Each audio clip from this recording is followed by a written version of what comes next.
Hola, ¿qué tal? Nuevamente aquí analizando la realidad económica, social, laboral de la Argentina. Hoy nos vamos a referir a este tema que prácticamente en los últimos años viene golpeando la cabeza de muchísima gente y que es el impuesto a las ganancias.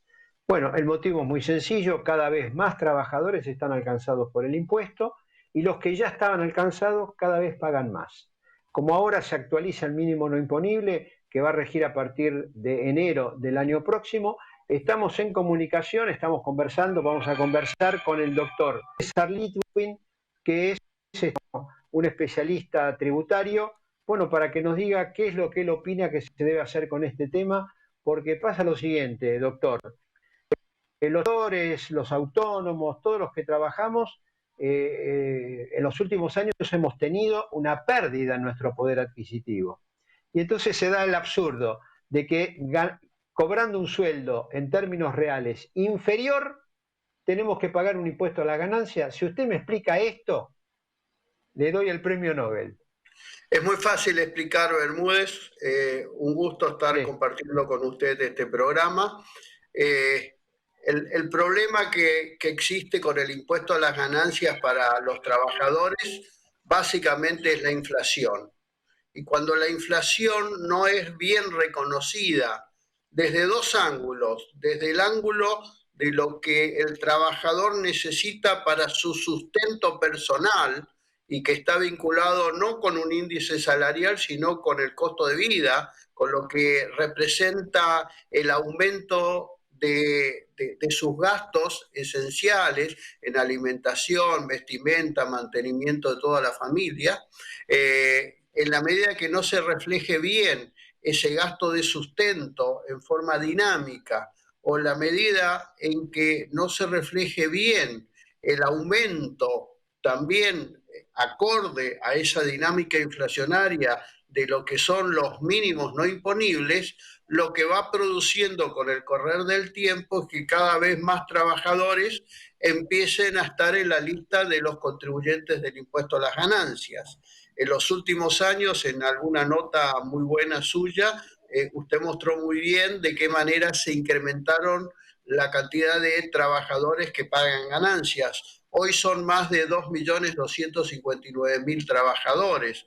Y el problema tiene que ver con la inflación y con la estática que no se adecua rápidamente a ese efecto inflacionario en el bolsillo de los trabajadores. ¿Y Hace esto ya... cómo se soluciona, doctor? Sí, esto tiene una solución, ¿sí?, que no es tan difícil de pedirle a los legisladores, que son los que tienen el compromiso de solucionar este tipo de situaciones que alteran lo que es la verdadera capacidad económica de los trabajadores. El impuesto a las ganancias tiene que gravar una buena capacidad económica, bien medida, digo, cuando digo buena, tiene que estar bien medida. ¿Cómo se soluciona esto? Bueno, yo diría que hay tres medidas que debería tomarse. La primera, cambiar el índice de actualización, que es un índice salarial que no refleja adecuadamente el aumento del costo de vida de los asalariados. Es más, la experiencia de los últimos 3 años nos indica que ese índice utilizado, que es el índice salarial denominado RIPTE, es un índice que siempre va atrás del índice de precios al consumidor.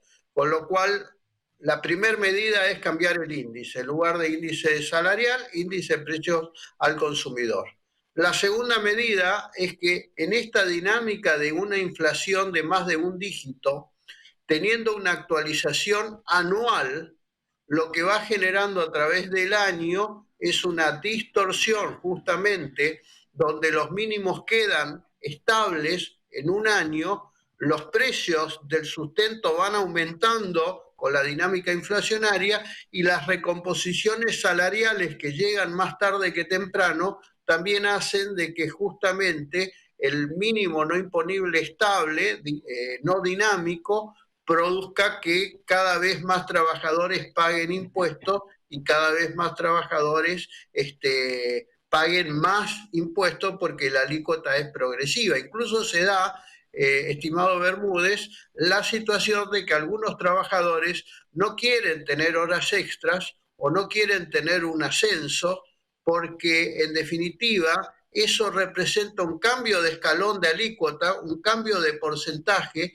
y ese cambio de porcentaje lo que genera es que ese mayor esfuerzo, esa mayor responsabilidad no va directamente al bolsillo del trabajador, sino que una parte importante va al Estado. Ahora, doctor, el otro día yo charlando con un diputado, yo le di todos estos argumentos, gran parte de los argumentos que usted está esbozando, y me dijo, ¿sabés cuál es el problema que hay para tomar esta medida que me parece razonable? Me dijo, el costo fiscal. ¿Usted qué le A ver, respondería? En dos no, minutos porque se nos está yendo el tiempo. no, yo le diría que primero piense en el costo fiscal del privilegio que tienen los legisladores y los funcionarios públicos provinciales y nacionales, que sobre una parte significativa de su salario no pagan ganancias. Y en la ¿Y sobre qué no compensación pagan de ganancias? no pagan ganancias porque determinados conceptos como viáticos o como reintegros de distintos tipos de O situaciones traslados. que se incluyen dentro de la remuneración final que cobran, a diferencia de todo el sector privado que no tiene excepciones y paga sobre la totalidad del salario. Este tipo de funcionarios públicos provinciales, nacionales y legisladores pagan solo ganancias sobre una parte de la remuneración. De ahí está el costo fiscal. Y el costo fiscal también es relativo porque el nivel de asalariados que pagan impuestos a las ganancias, cuando se reduce el impuesto a las ganancias, esto va al consumo. Y cuando va al consumo, se repotencia un poco toda la recaudación también. Claro, porque pasan a cobrar más, van a recaudar más por el IVA, por ingresos brutos, por todos los demás conceptos que uno termina pagando impuestos, porque cuando paga la luz o paga el gas, etcétera, ahí está metido también una carga impositiva muy, pero muy elevada. Exactamente, lo que deja de pagar ganancias se vuelta al consumo y ese consumo genera más actividad económica y eso genera también más recaudación. Quiere decir que el cálculo del costo fiscal hay que hacerlo extremadamente en profundidad. Doctor, nuevamente muy agradecido, creo que ha sido una explicación clara, sencilla. Todos los que están viendo este programa, lógicamente, van a entender claramente cómo, bueno, el salario, incluso cuando tiene pérdida, es alcanzado por ganancias, y después este concepto, el salario no es ganancia, es básicamente un ingreso que tiene hoy por hoy el trabajador para, bueno, subsistir, y muchos ni siquiera llegan a fin de mes. Muchísimas gracias nuevamente, doctor. Adiós, un gusto en hablar con ustedes.